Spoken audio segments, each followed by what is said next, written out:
अक्सर इन्वेस्टमेंट शब्द सुनते ही हमारा दिमाग सबसे पहले इसे स्टॉक मार्केट और म्यूचुअल फंड्स के साथ जोड़ देता है। लेकिन इन्वेस्टमेंट शब्द की डेफिनेशन ना ही स्टॉक मार्केट है और ना ही म्यूचुअल फंड्स। इन्वेस्टमेंट की डेफिनेशन को अगर आप गूगल पर सर्च करेंगे तो जवाब में रिजल्ट आएगा द एक्शन और process of investing money for profit, यानी एक ऐसी प्रोसेस जिसमें आप अपना पैसा निवेश करते हैं जिससे फ्यूचर में आपको इनकम या प्रॉफिट मिले। तो आखिर इन्वेस्टमेंट को स्टॉक मार्केट या म्यूचुअल फंड्स के साथ जोड़कर देखा ही क्यों जाता है? जवाब है अग्रेसिव मीडिया कैंपेन्स की वजह से। म्यूचुअल फंड्स सही है, मार्केट सबका है, ये ऐसी कुछ टैगलाइंस हैं जो आप दिन में बार बार सुनते हैं और जिसकी वजह से आप इसे ही इन्वेस्टमेंट की डेफिनेशन मान लेते हैं। Hello friends, my name is Hemant और आप देख रहे हैं क्रेडिवेल्थ। इन्वेस्टमेंट का मतलब तो मैंने आपको समझा दिया, लेकिन इन्वेस्टमेंट कहाँ करनी चाहिए और इन्वेस्टमेंट क्यों करनी चाहिए और इस जैसे कई सवालों के जवाब आपको इस वीडियो में मिलेंगे। सो इस वीडियो को एंड तक जरूर देखिए और अगर आपने अभी तक चैनल लाइक एंड सब्सक्राइब नहीं किया है तो वो भी कर दीजिए।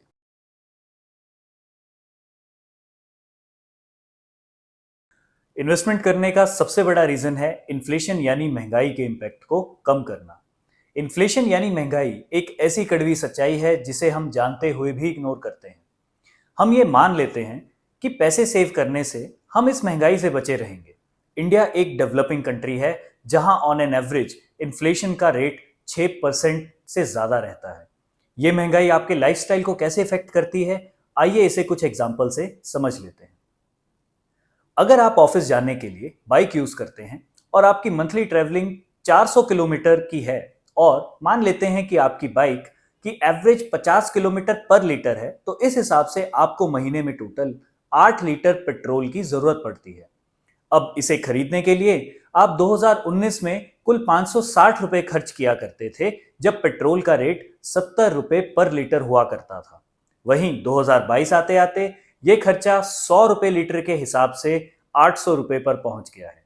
यानी आपकी ट्रैवलिंग तो कंसिस्टेंट ही रही, लेकिन उसे पूरा करने में आपको अब ज्यादा पैसे खर्च करने पड़ रहे हैं। सिमिलरली साल 2010 में पार्ले बिस्किट्स के 10 रुपए के पैकेट में आपको 250 ग्राम बिस्किट मिलते थे, जो आज धीरे धीरे कम होते हुए 130 ग्राम पर पहुंच गए हैं। यही हाल हमारी सबकी फेवरेट मैगी के साथ भी हुआ है, जहां मैगी की क्वांटिटी 100 ग्राम से कम होते होते 70 ग्राम हो गई है। इसका मतलब यह है कि हर बीतते साल के साथ आपके पैसों की परचेजिंग पावर कम होती जा रही है। इसलिए अपने पैसों की वैल्यू को आने वाले समय में रेलेवेंट बनाए रखने के लिए हमें इन्वेस्टिंग जरूर करनी चाहिए। इन्वेस्टमेंट एक ऐसी आदत है जो सभी अमीर लोगों में कॉमन है। रॉबर्ट कियोसाकी की बुक रिच डैड और पुअर डैड में वो यही चीज बहुत अच्छे से एक्सप्लेन करते हैं, जिसमें वो अमीर लोगों के माइंडसेट पर बात करते हुए ये बताते हैं कि कैसे वो अपने पैसों को अलग अलग जगह इन्वेस्ट करके अपनी वेल्थ को कई गुना बढ़ा लेते हैं। अगर आपने ये बुक नहीं पढ़ी है तो मैं रिकमेंड करूंगा कि एक बार आप इसे जरूर पढ़ें। इन्वेस्टमेंट करने का दूसरा सबसे बड़ा रीजन है कंपाउंडिंग इफेक्ट। जब भी आप अपना पैसा किसी भी अच्छे रिटर्न देने वाले एसेट में निवेश करते हैं तो आपका पैसा बहुत तेजी से ग्रो करता है। ऐसा इसलिए होता है क्योंकि कंपाउंडिंग में आपके द्वारा इन्वेस्ट किए गए अमाउंट पर मिलने वाले इंटरेस्ट को फिर से री इन्वेस्ट किया जाता है। यानी आप प्रिंसिपल के साथ साथ इंटरेस्ट पर भी इंटरेस्ट कमाते हैं।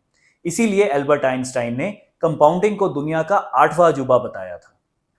इन्वेस्टमेंट करने का तीसरा रीजन है फाइनेंशियल डिसिप्लिन। इन्वेस्टमेंट हमें एक्सपेंसेस को ना सिर्फ समझने में हेल्प करती है, साथ के साथ ये हमें सेविंग्स करने के लिए भी प्रेरित करती है। क्योंकि इन्वेस्टिंग से छोटी मगर एक बहुत इंपॉर्टेंट आदत हमारे अंदर क्रिएट होती है, जिसकी वजह से हम आने वाले वक्त के लिए खुद को फाइनेंशियली प्रिपेयर करना स्टार्ट करते हैं। याद रखिए, बुरे वक्त में आपके द्वारा बचाया गया ये पैसा ही आपके सबसे ज्यादा काम आता है।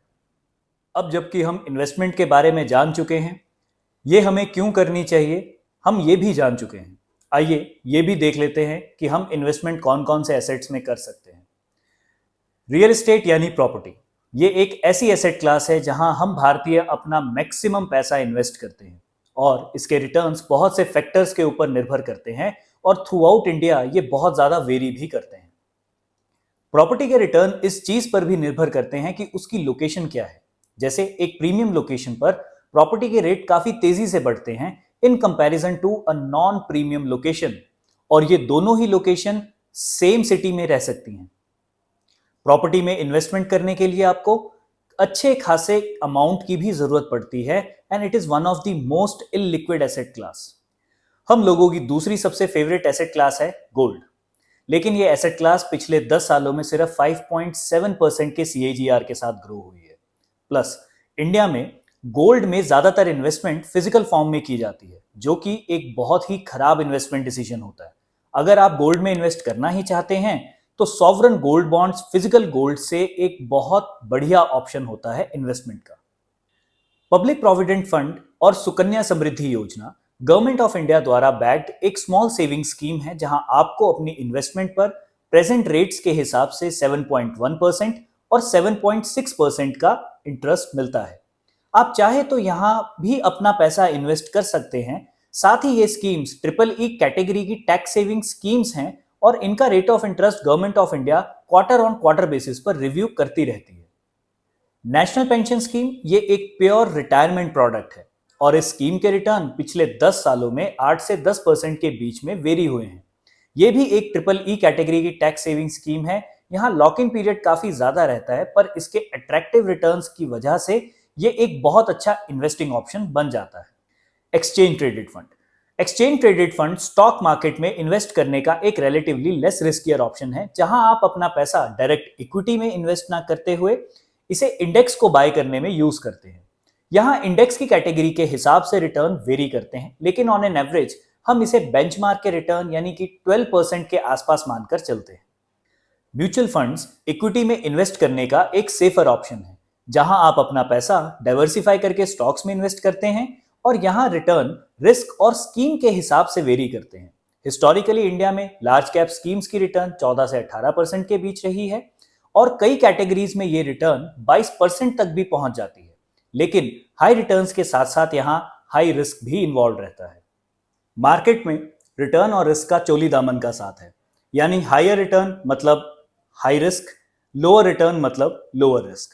आइए ग्राफ की मदद से इन सभी एसेट क्लासेस के आने वाले 10 साल के एक्सपेक्टेड रिटर्न्स का एनालिसिस कर लेते हैं। यहां सभी एसेट्स में हम 1 लाख रुपए इन्वेस्ट कर रहे हैं और हमारा इन्वेस्टमेंट पीरियड 10 साल का है। 10 साल के बाद हमारी इन्वेस्टमेंट की एक्सपेक्टेड वैल्यू गोल्ड में 1,74,080 रुपए, निफ्टी ETF में 3,10,584 रुपए, PPF में 1,98,561 रुपए, NPS में 2,36,736 रुपए, फिक्स डिपॉजिट में 1,72,440 और म्यूचुअल फंड्स में 3,70,722 रुपए तक पहुंच जाती है। तो किसी भी एसेट क्लास में इन्वेस्ट करने से पहले खुद से कुछ सवाल जरूर पूछिए। पहला सवाल, हमारे इन्वेस्टमेंट गोल्स क्या हैं? इन्वेस्टमेंट गोल्स हर किसी के केस में डिफरेंट हो सकते हैं। जनरली जितने बड़े गोल उतना बड़ा इन्वेस्टमेंट। दूसरा सवाल, इन्वेस्टमेंट के लिए हमारा टाइम होराइजन क्या है? अक्सर जितना ज्यादा टाइम हम अपनी इन्वेस्टमेंट को देते हैं उतना ज्यादा रिटर्न हमें उस पर मिलता है। वहीं अगर आपका टाइम होराइजन बहुत छोटा है तो आपको अपने आप को कम रिटर्न से संतुष्ट रखना होगा। तीसरा सवाल, मेरी रिस्क प्रोफाइल कैसी है? रिस्क प्रोफाइल किसी भी व्यक्ति के केस में अलग अलग हो सकती है, पर एक जनरल अजम्पशन ये है कि अगर आपकी एज ज्यादा है तो आपको लेस रिस्कियर एसेट में इन्वेस्ट करना चाहिए। वहीं अगर आपकी एज कम है तो आप रिस्कियर एसेट्स में इन्वेस्ट कर सकते हैं।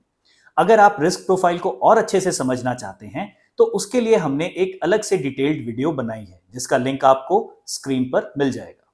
इन्वेस्टमेंट एक स्लो प्रोसेस है जो आपसे टाइम की डिमांड करती है। Rome wasn't built in a day, यानी रोम एक दिन में नहीं बना था। उसी तरह आप भी एक दिन में अमीर नहीं बनेंगे।